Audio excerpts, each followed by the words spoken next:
Hello everyone, welcome to Takshashila education. मेरा नाम है सौरभ आर्य और एक बार फिर से आपका वेलकम करता हूं अपने इस यूट्यूब चैनल पे। आज जो हम पढ़ने वाले हैं, जैसा कि आपको पता होगा, पिछले वीडियो से हमने स्टार्ट किया था इकोनॉमिक्स के नेशनल इनकम के टॉपिक को। ये टॉपिक एग्जाम के हिसाब से 100% इंपॉर्टेंट है, यानी 99 भी नहीं कह सकते हैं कि 1% भी शक हो कि ये क्वेश्चन नहीं आएगा। ये 100% श्योर है कि इससे क्वेश्चन तो आएगा ही आएगा, और आएगा भी तो हाई मार्क्स क्वेश्चंस में आएगा।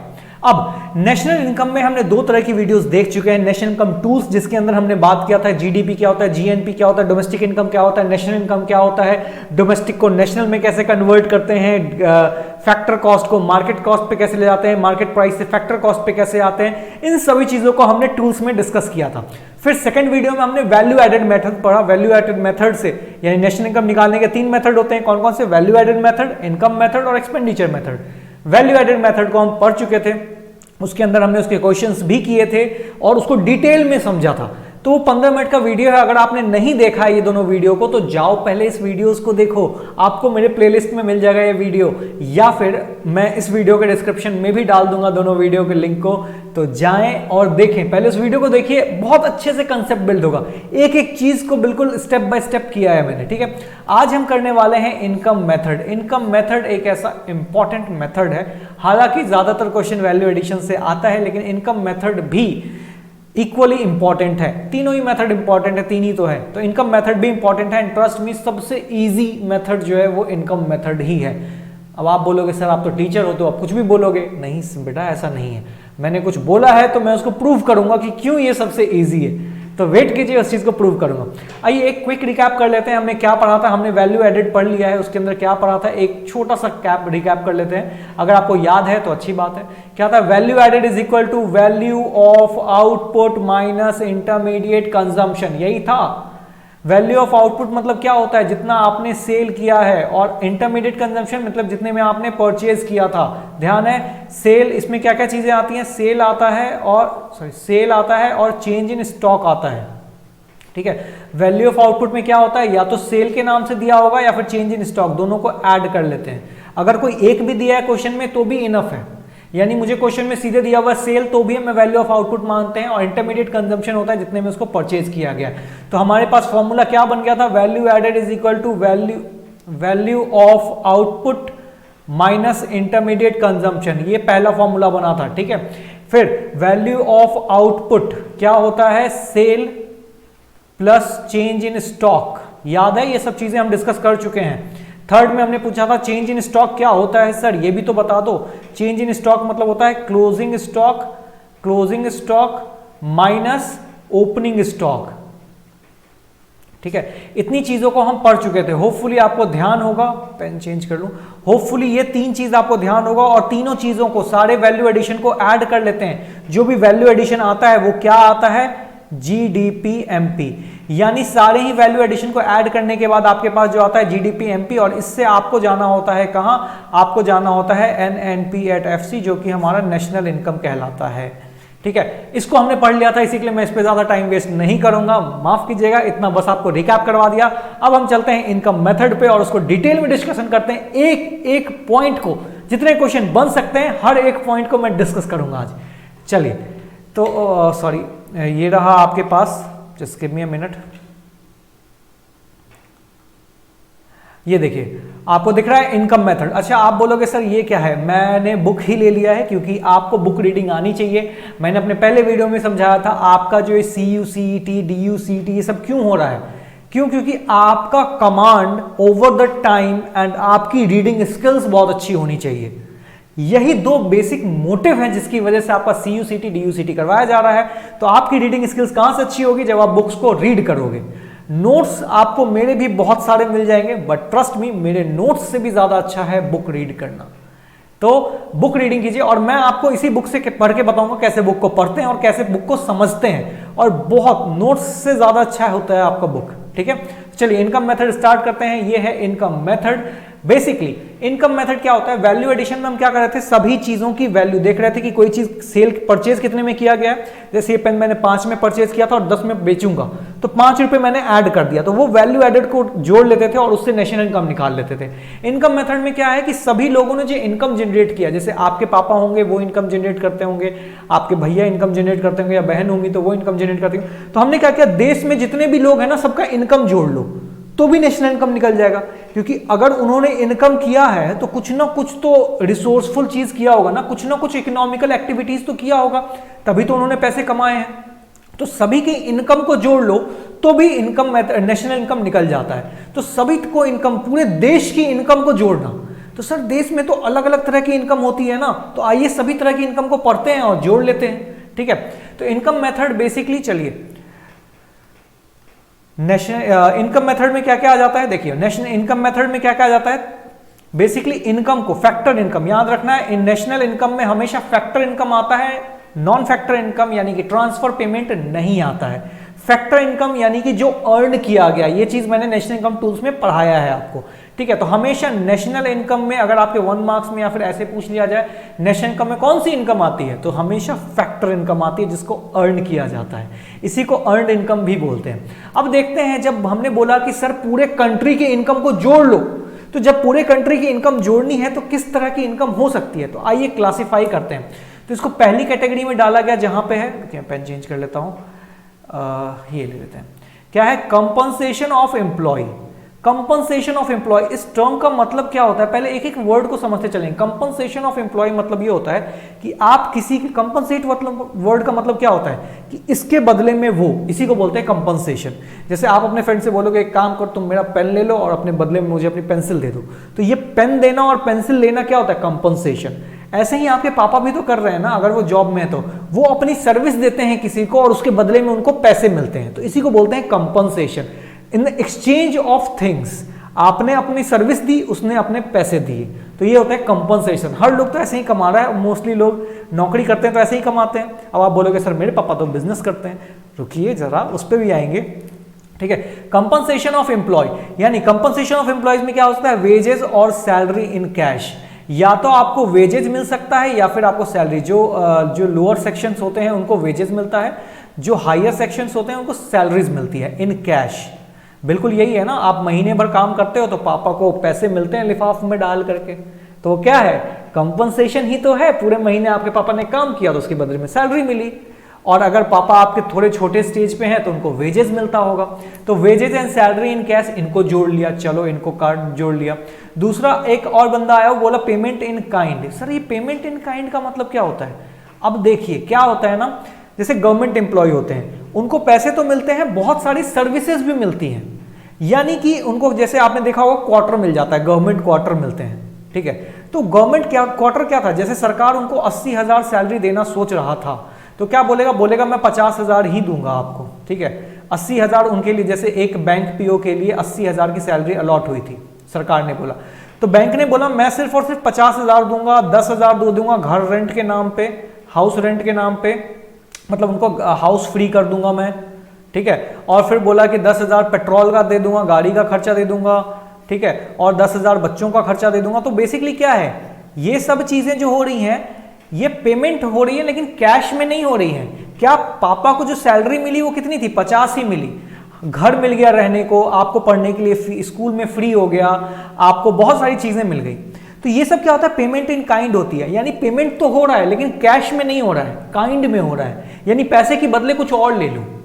समझ रहे हो, जैसे कि सरकारी दफ्तर में उसने बोला कि एक काम करो, सैलरी तो नहीं बढ़ाएंगे, आपके बच्चों की स्कूल की फीस हम पे कर देते हैं, तो ये पेमेंट इन काइंड है, यानी कि refer to the benefit of kind, like rent free accommodation दे देना, यानी पैसे के अलावा अगर कोई और बेनिफिट दिया जा रहा है तो उसको बोलते हैं पेमेंट इन काइंड। ठीक है, जैसे मैंने आपसे काम करवा लिया, ठीक है, बहुत सारे काम करवा लिया मैंने आपसे अपना, मैंने बोला मोमोज खिला दूंगा, तो क्या मैंने आपको पैसे दिए, नहीं, पेमेंट इन काइंड दिया, मोमोज दिया मैंने आपको। ठीक है, तो ये क्या है, payment in kind. Payment in salary cash कर दिया हमने, फिर पेमेंट इन काइंड कर लिया। तीसरा आता है employers contribution in the social security. अब क्या है, सोशल सिक्योरिटी क्या होता है, जैसे आप, अगर आपके पापा जॉब कर रहे हैं गवर्नमेंट नौकरी में, तो उनसे पूछना जरा, पापा आपके लिए सिक्योरिटी क्या है, सरकारी नौकरी ही क्यों कर रहे हो, प्राइवेट नौकरी क्यों नहीं कर रहे हो, तो बोलेंगे बेटा इसमें ना सिक्योरिटी है। पूछना क्या चीज़ की सिक्योरिटी है, तो बताएंगे कि बेटा ऐसा है कि मैं रिटायर हो जाऊंगा तब भी मुझे पेंशन मिलेगा। ठीक है, तो ऐसे ही क्या होता है सभी, अब क्या है, प्राइवेट फर्म भी और सरकारी फर्म भी सब पीएफ में पैसा जमा करते हैं।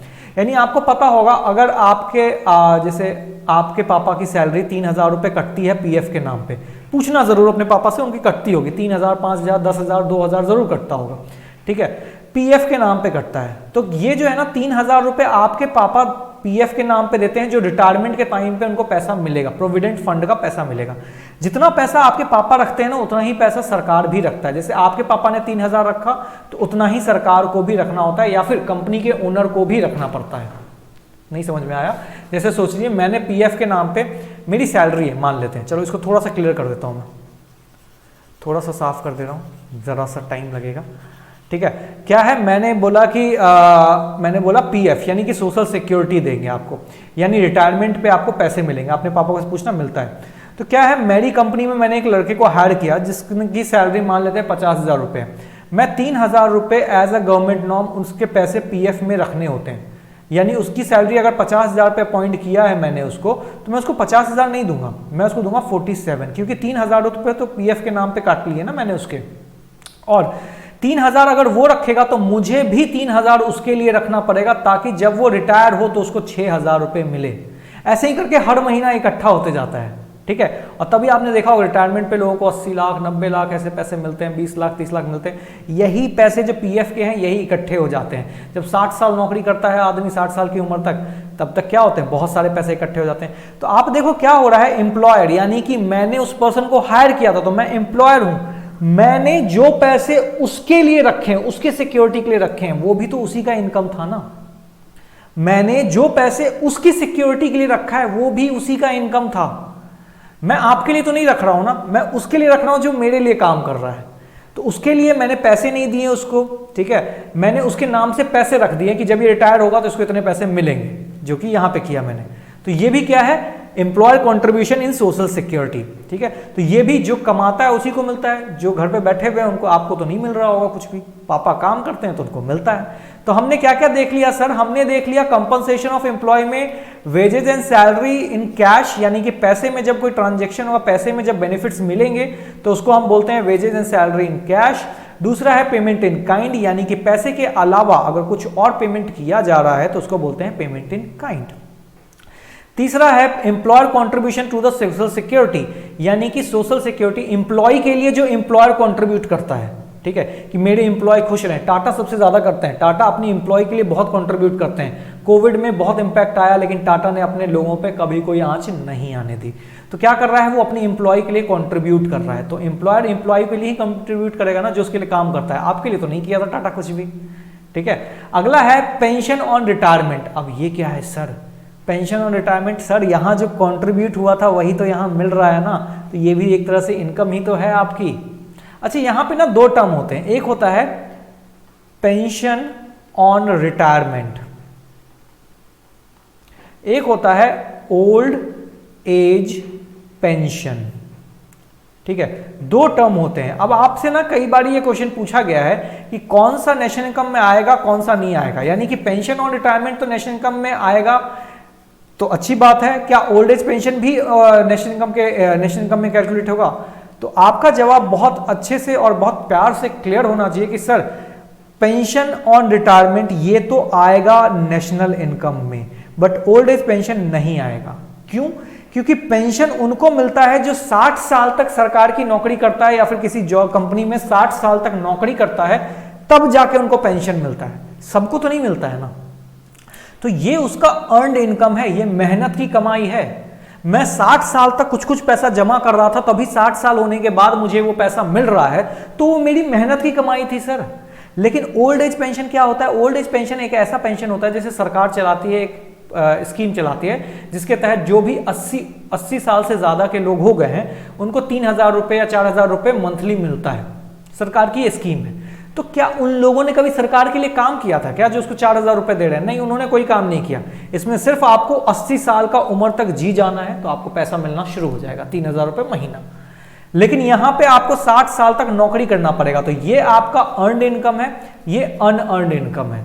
बस 80 साल तक जी गए तो सरकार पैसा देना शुरू कर दिया, तो ये एक ट्रांसफर पेमेंट है। आपने सरकार के लिए कभी कुछ किया नहीं, बट फिर भी आपको मिल रहा है, तो उसको हम बोलते हैं ओल्ड एज पेंशन।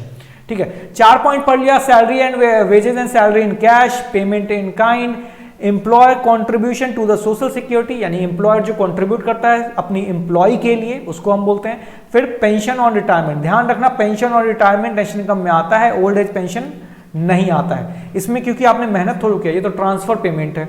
80 साल जी गए तो पैसा मिल रहा है, काम भरे जिंदगी भर में 80 साल की उम्र में एक भी काम नहीं किया होगा तब भी मिलेगा आपको, ठीक है। चलिए आगे बढ़े। अब ये तो था पहला टाइप ऑफ इनकम, ठीक है। अब दूसरा टाइप ऑफ इनकम पे चलते हैं जो कि है ऑपरेटिंग सरप्लस। ऑपरेटिंग सरप्लस मतलब होता है कि किसी चीज को परफॉर्म करने से जो आपको पैसे मिलते हैं उसको हम बोलते हैं ऑपरेटिंग सरप्लस। जैसे कि देखिए रेंट, इंटरेस्ट, प्रॉफिट, ये फैक्टर इनकम को पढ़ाते हुए मैंने आपको समझा दिया था कि ये अर्न इनकम होता है, ध्यान है, ठीक है। और इसमें और भी चीजें आती हैं प्रॉफिट को, और भी बेसिकली ऑपरेटिंग सरप्लस 3 ही होता है, rent, interest, profit. Rent, interest, profit, ये जब फैक्टर इनकम पढ़ाया था तो बता दिया था। प्रॉफिट को 3 हिस्सों में बांट दिया गया है। प्रॉफिट मतलब होता है डिविडेंड। डिविडेंड क्या होता है सर? जब आप किसी कंपनी के शेयर खरीद लेते हो तो आपको उसके बदले में जो प्रॉफिट मिलता है उसको हम डिविडेंड बोलते हैं, ठीक है। अकाउंट्स के बच्चे हो, इतना तो आपको पता होगा डिविडेंड क्या होता है, ठीक है। फिर होता है कॉर्पोरेट प्रॉफिट टैक्स या कॉर्पोरेशन प्रॉफिट टैक्स। अब देखिए सर प्रॉफिट टैक्स ये हमारा इनकम मेथड में कैसे आ गया? तो आप समझो आपने जो इनकम, जैसे मैं 100 रुपये इनकम जनरेट किया था, इसमें से सरकार मेरे से 10 रुपये ले गई, 10 रुपये ले गई, लेकिन ये था तो मेरा ही इनकम ना सर। अब मेरे पास बच कितना गया? 90, क्योंकि 10 रुपये तो सरकार ले गई, लेकिन ये जो 10 रुपये था ये था तो मेरी ही इनकम ना। क्या थी? था तो मेरी इनकम।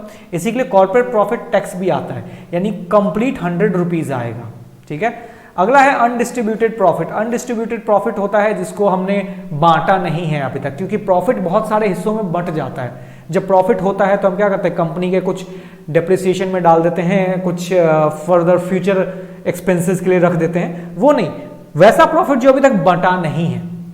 जैसे कि मैंने 1000 का सेल किया था, ठीक है, उसमें से 500 रुपये लेबर चार्ज था, यानी 500 रुपये मेरा प्रॉफिट है, ठीक है। तो ये अनडिस्ट्रीब्यूटेड है। अब मैं 500 में से क्या करूंगा, 500 में से 200 रख दूंगा फ्यूचर काम के लिए, 100-300 रुपये अपने घर ले जाऊंगा, तो ये बट गया ना, ये अनडिस्ट्रीब्यूटेड प्रॉफिट है, ठीक है। तो ये तीनों चीज आ जाता है, dividend, corporate profit tax and undistributed profit. क्या क्या चीज पढ़ लिया हमने सर? इनकम मेथड में पहले पढ़ लिया हमने compensation of employ. Compensation of employ में क्या था? Salary and wages in cash, payment in kind, employer contribution to the social security and pension on retirement. ये 4 चीज हम पढ़ चुके थे कंपनसेशन ऑफ एम्प्लॉय में। फिर हम आगे ऑपरेटिंग सरप्लस पे। ऑपरेटिंग सरप्लस में हमने क्या क्या पढ़ा? Rent, interest, profit. प्रॉफिट को 3 हिस्सों में बांटा जाता है, dividend, corporate profit tax, undistributed profit. अब चलिए आगे चलते हैं। अगला एक इनकम और बच गया, लास्ट है ये, in mixed income. Mixed income क्या होता है सर? मिक्स्ड इनकम क्या होता है समझिए। मिक्स्ड इनकम वो होता है कि आप ही एम्प्लॉयर भी हो, आप ही एम्प्लॉय भी हो, आप ही का घर भी है, सभी चीजें हैं।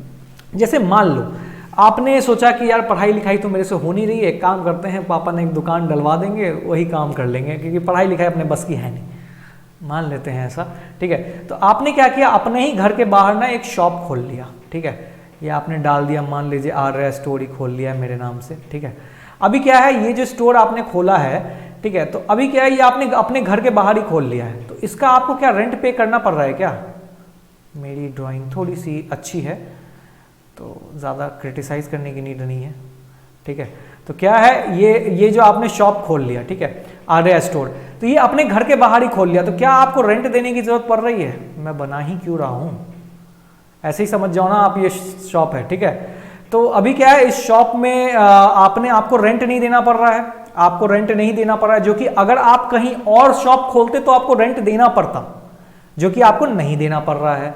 फिर आपने क्या किया, यहां पे आप एंटरप्रेन्योर यानी कि एम्प्लॉय भी आप हो, एम्प्लॉयर यानी आपका ही दुकान है और आप ही वहां पे ब्रेड मक्खन दूध बेचते हो, तो आपको लेबर चार्ज भी नहीं पे करना है, ना ही आपको वेजेस देना है, ना ही आपको सैलरी, यानी सभी चीजें आप ही की हैं, रेंट भी आपका है, लेबर भी आपका है, वेजेस भी आपकी है, सैलरी भी आपकी है।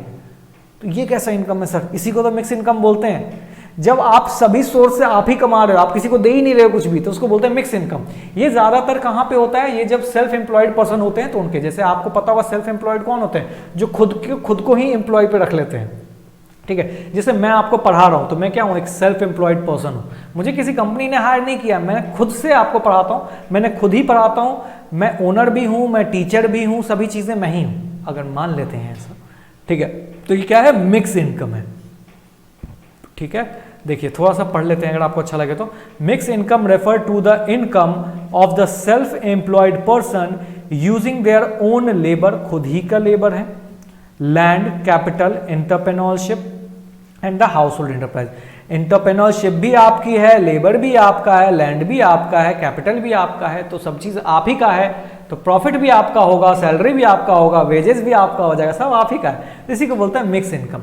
मिक्स इनकम हालांकि डिफाइन करना थोड़ा मुश्किल होता है, लेकिन फिर भी 12th लेवल पे तो डिफाइन किया ही गया है। तो सर क्या पढ़ लिया हमने, आइए एक बार देखते हैं क्या पढ़ लिया हमने।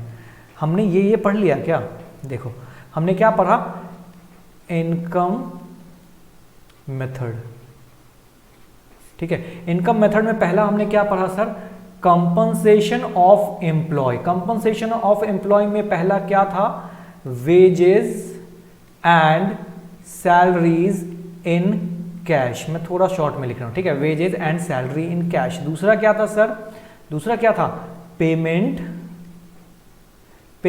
इन काइंड, यही था। यानी कहीं भी क्वेश्चन में आपको ये दिख जाए या ये दिख जाए, समझ जाओगे सीधे इनकम मेथड की बात हो रही है। अगला क्या था, employer contribution to social security, ठीक है, ये हो गया, ठीक है। और क्या था आपको, पेंशन ऑन रिटायरमेंट, ठीक है। यहां पे बस ये ध्यान रखना है कि अगर ओल्ड एज पेंशन है तो कभी भी नेशनल इनकम में आएगा ही नहीं, जबकि पेंशन ऑन रिटायरमेंट आता है। उसके बाद और क्या पढ़ा हमने, और पढ़ा था ऑपरेटिंग सरप्लस। Operating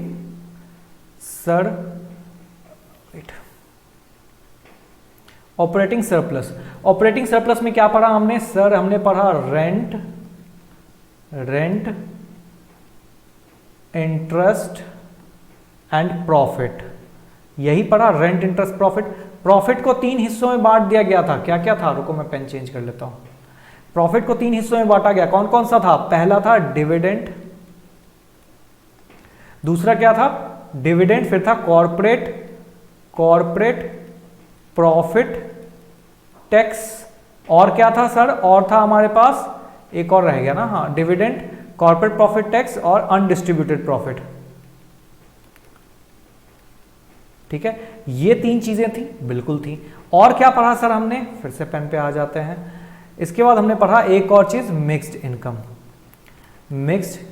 income. यानी इतनी सारी बातें, इतनी सी चीजें होपफुली आपको भी याद हो गई होंगी। अगर आप ध्यान से एक बारी वीडियो पॉज करके याद करो, रिमाइंड करो, तो आपको याद हो गई होंगी सारी चीजें। इतनी चीजों में से कहीं भी आपको अगर क्वेश्चन में दिखता है तो आपको पता है इनको ऐड करना है, और पता है आप compensation of employ, pen change कर लेता हूं फिर से, कौन सा कलर ले लूं, चलो, कंपनसेशन ऑफ एम्प्लॉय की बात करूं या फिर ऑपरेटिंग सरप्लस की बात करूं, ठीक है, ऑपरेटिंग सरप्लस की बात करूं या फिर मिक्स इनकम, इन तीनों इनकम को अगर आप जोड़ दोगे, इस तीनों इनकम को अगर आप जोड़ दोगे यानी सम कर दोगे, तो ये बन जाता है हमारा क्या बन जाता है, ध्यान दीजिए, वैल्यू एडिशन में क्या बना था, वहां पे जीडीपी बना था, जीडीपी एमपी। तो इनकम मेथड में क्या बनेगा, यहां पे बन जाएगा एनडीपी एट एफसी। यानी ऑपरेटिंग सरप्लस को, कंपनसेशन ऑफ एम्प्लॉय को और मिक्स इनकम को, इन सबको जोड़ देंगे तो क्या आ जाएगा, एनडीपी एट एफसी। चलिए इसी बात को हम थोड़ा बुक में चल के देखते हैं, एक मिनट, ठीक है, ये रहा, ठीक है। अब देखिए यहां तक हमने पढ़ लिया, अब देखिए इन तीनों को जोड़ लेते हैं तो क्या आ जाता है, एनडीपी एट एफसी, ठीक है। इन तीनों को जोड़ लेते हैं तो क्या आ जाता है, एनडीपी एट एफसी, ठीक है। कंपनसेशन ऑफ एम्प्लॉय को, ऑपरेटिंग सरप्लस को और मिक्स इनकम को, तीनों को अगर हम जोड़ लेंगे तो क्या आ जाएगा, एनडीपी एट एफसी, जिसको हम बोलते हैं डोमेस्टिक इनकम, जिसको हम क्या बोलते हैं, डोमेस्टिक इनकम। अब आपको पता है एनडीपी एट एफसी से एनएनपी एट एफसी पे जाने के लिए आपको सिर्फ और सिर्फ डी को एन में चेंज करना है, इससे ज्यादा भी कुछ करना होता है क्या, डी को एन में चेंज करना। डोमेस्टिक से नेशनल में जाते हैं तो क्या हो जाता है, plus NFIA, net factor income from abroad. See, net factor income from abroad, ये आ जाता है हमारा NNP@FC, इसी को हम बोलते हैं नेशनल इनकम। तो क्या आपको ये पूरी बात समझ में आई? आइए फटाक से एक क्वेश्चन करते हैं और फिर इस वीडियो का एंड करते हैं। ये रहा आपके पास क्वेश्चन।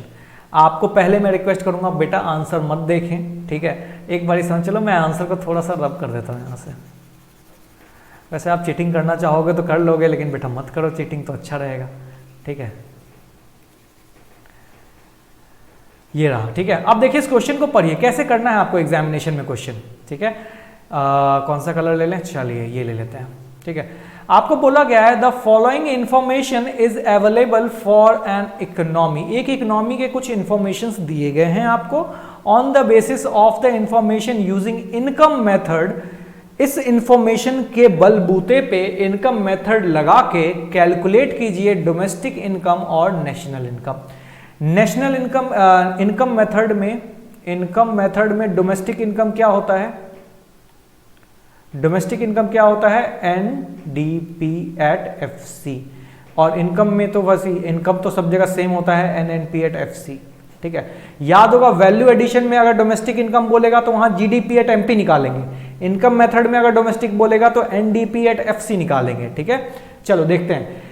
वेजेज सर आता है कि नहीं आता है? बिल्कुल आता है, अभी तो पढ़ा था। वेजेज आता है, रेंट इंटरेस्ट, ऑपरेटिंग सरप्लस में रेंट इंटरेस्ट प्रॉफिट था, रेंट आ गया, इंटरेस्ट आ गया, डिविडेंड आ गया, आता है। पहले हम अंडरलाइन करते हैं क्या क्या चीजें आता है, ठीक है। ये तीनों चीज इनकम मेथड में आता है। मिक्स इनकम तो है ही इनकम मेथड का हिस्सा। अनडिस्ट्रीब्यूटेड प्रॉफिट, याद है अनडिस्ट्रीब्यूटेड प्रॉफिट का ही हिस्सा है, ये भी आएगा। Social security contribution, social security में कुछ कॉन्ट्रीब्यूट करना, ये भी हमारा इनकम मेथड में आता है, ठीक है।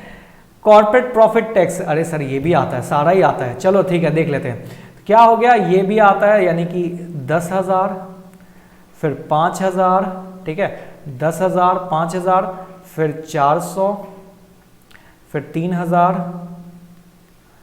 फिर 400, फिर 200, फिर 400 और फिर 400।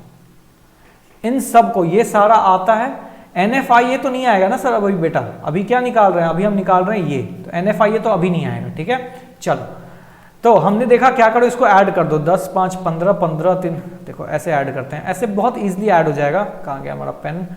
कोई और नहीं है, चलो ठीक है रेड ले लेते हैं, आ जाओ। क्या है? 10,000 प्लस 5 15,000, 15 3 18,000, 18 4 4 8 तो 10 18 19,000, 19,400 और 400 800, यानी कि 19,800। ये हमारा क्या आ गया सर? ये हमारा आ गया डोमेस्टिक। क्या आ गया? डोमेस्टिक। यानी कि इसको हम कह सकते हैं NNP@FC। बट हमें निकालना क्या है? डोमेस्टिक तो निकालना है, साथ में नेशनल इनकम भी निकालना है। नेशनल इनकम निकालने के लिए क्या करते हैं? प्लस NFIA, ये पढ़ा चुका हूं मैं। तो इसमें अगर हम प्लस NFIA कितना है? NFIA net factor income from abroad 1,000 है, प्लस 1,000 कर देंगे तो क्या हो जाएगा? देखो 19,800 में अगर 1,000 और जोड़ देंगे तो क्या हो जाएगा? 20,800। ये हो गया आपका नेशनल इनकम, जिसको कि हम इकोनॉमिक टर्म में क्या बोलते हैं? NNP@FC। ओके, तो बस इतना ही आसान क्वेश्चन आपको पेपर में देखने को मिला है। माफ कीजिएगा अगर मैंने पेज को गंदा कर दिया है, तो आप थोड़ा साफ कर लेना, या फिर मैं ही थोड़ा साफ कर दे रहा हूँ, ठीक है। होपफुली आपको ये चीजें समझ में आई होगी। आइए चलते हैं फिर से अपने PDF पे, ठीक है। ये हमने कर लिया है। अब देखिए यहां से आपको ये चीजें तो क्लियर हो गई होंगी। इन सबको जोड़ने पे क्या आ जाता है? NDP@FC। NDP@FC अभी मैंने क्वेश्चन करके दिखा दिया, बस इसमें प्लस NFIA कीजिए और आप आ जाएंगे NNP@FC पे, net national product at factor price. चलिए इस वीडियो को यहीं एंड करते हैं। उससे पहले एक छोटी सी इंफॉर्मेशन, तक्षशिला एजुकेशन यानी आपके लिए लेके आया है सभी तरह के कोर्स, ठीक है।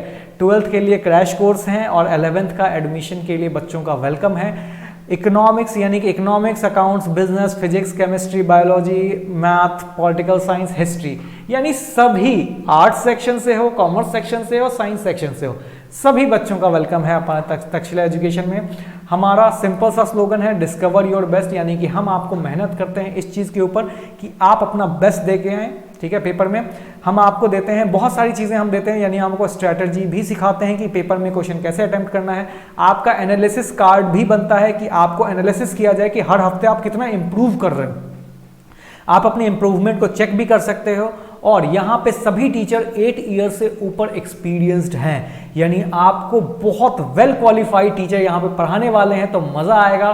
पढ़िए, आप हमारे बैच में ज्वाइन कर सकते हो। ये नंबर दिया है 9818781682, इस पे कॉल कीजिए। आप हमारे ऑनलाइन मोड पे भी जुड़ सकते हो, आप हमारे साथ ऑफलाइन मोड पे भी जुड़ सकते हो, बहुत सारे प्लेटफॉर्म हैं। तो ठीक है, आपको बाकी जो भी इंफॉर्मेशन चाहिए होगा आप इस नंबर पे कॉल करके ले सकते हैं। Thank you very much, video को लंबा नहीं करते हैं।